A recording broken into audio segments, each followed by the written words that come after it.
بسم اللہ الرحمن الرحیم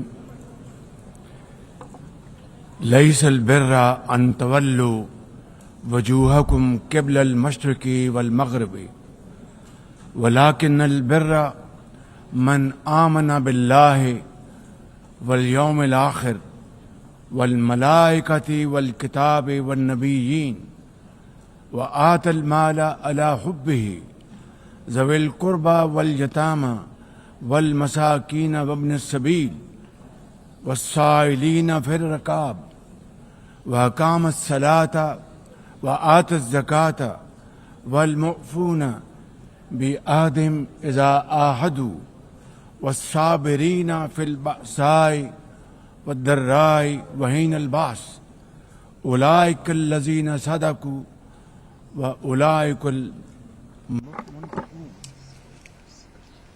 those who believe in God, not evil. Excellencies,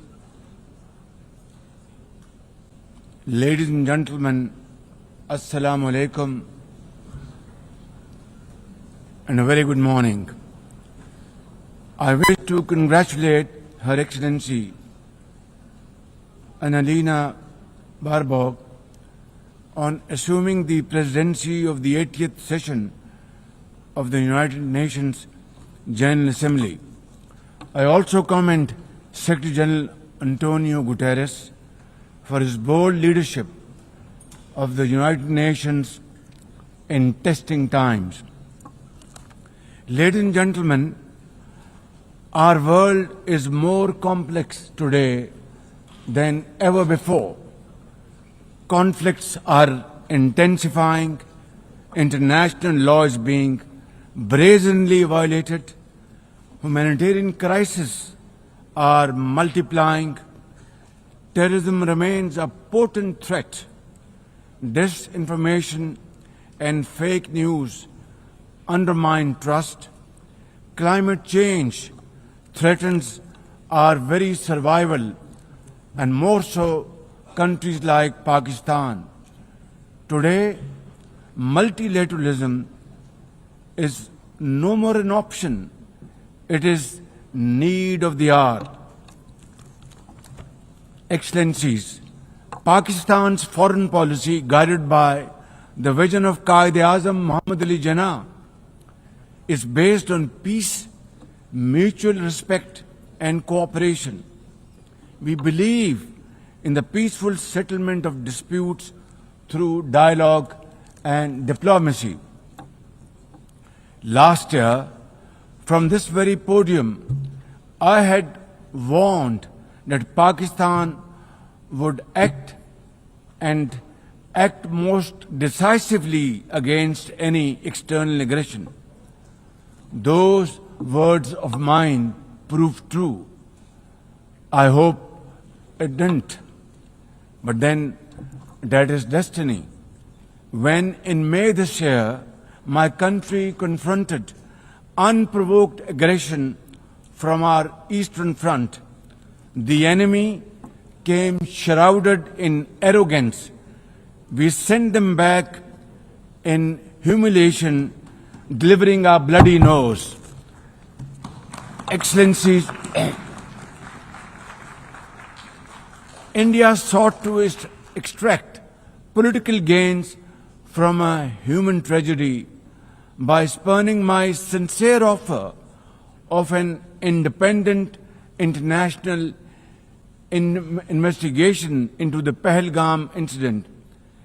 Instead, it attacked our cities and targeted our innocent civilians.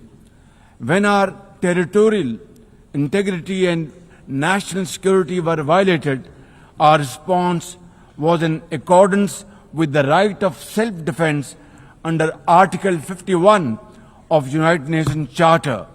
Our valiant armed forces, under the stellar leadership of Field Marshal Syed Asim Munir, mounted an operation of stunning professionalism, bravery and acumen, repulsing the enemy's attack under Air Chief Marshal Zahir Babar Sidhu. Our falcons took flight and etched their answer across the skies, resulting in 7 of the Indian jets turned to scrap and dust. A decisive response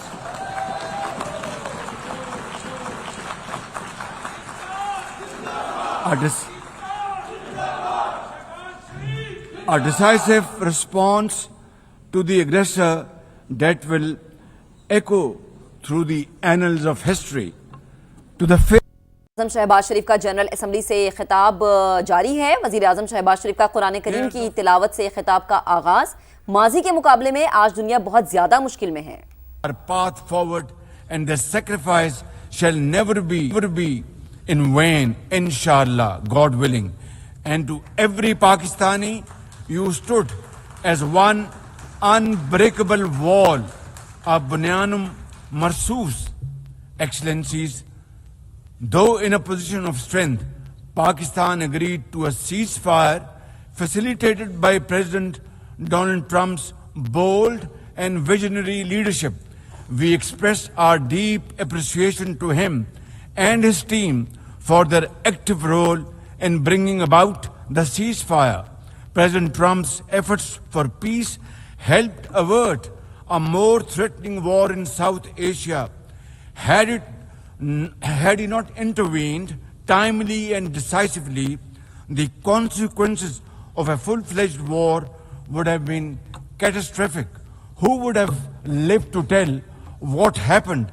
And therefore, in recognition of President Trump's wonderful and outstanding contribution to promote peace in our part of the world, Pakistan nominated him for Nobel Peace Prize. And I think this is the least we could do for his love for peace. And I think truly he's a man of peace.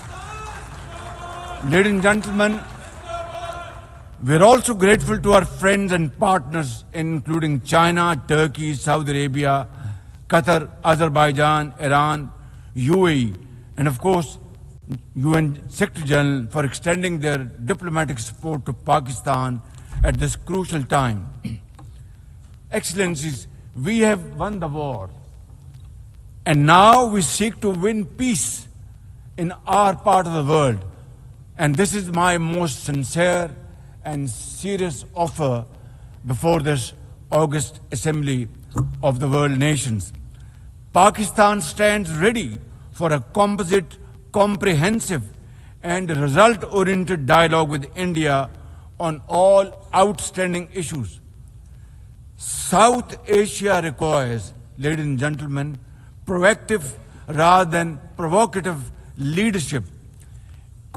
India's unilateral and illegal attempt to hold the Indus Water Treaty in abeyance defies the provisions of the treaty itself as well as the norms of international law. Pakistan has made it abundantly clear, and let there be no doubt once again in anybody's mind, as I said last year in this hall from this podium, we will definitely and ardently defend, inshallah, the inseparable right of our 240 million people on these waters.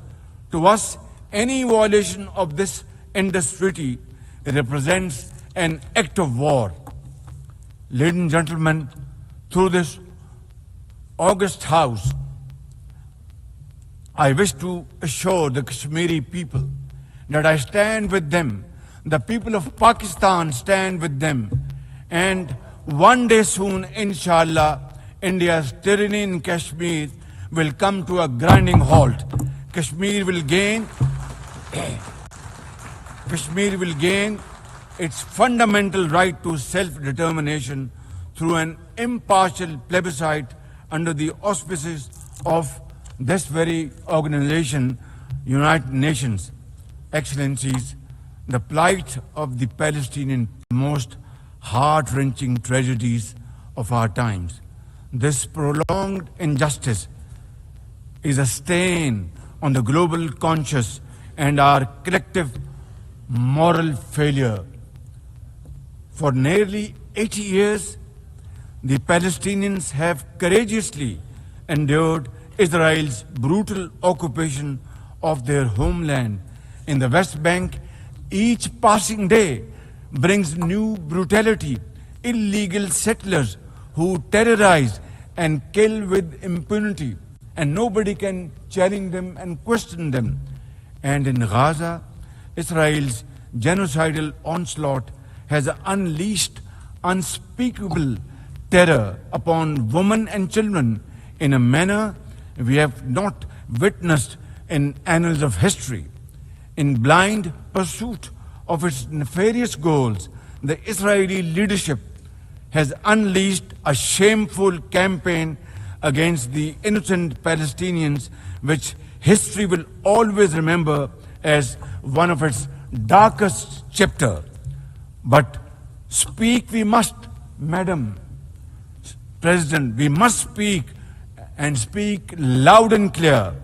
Our words are too little, too late for Hind Rajab, a child, nay, a little baby. We have all heard her trembling voice on that phone call, which little Hind made as she struggled to stay alive under Israeli onslaught and atrocities. Can you imagine that little girl, Hind Rajab, as if she was our daughter? Can you imagine not having the compassion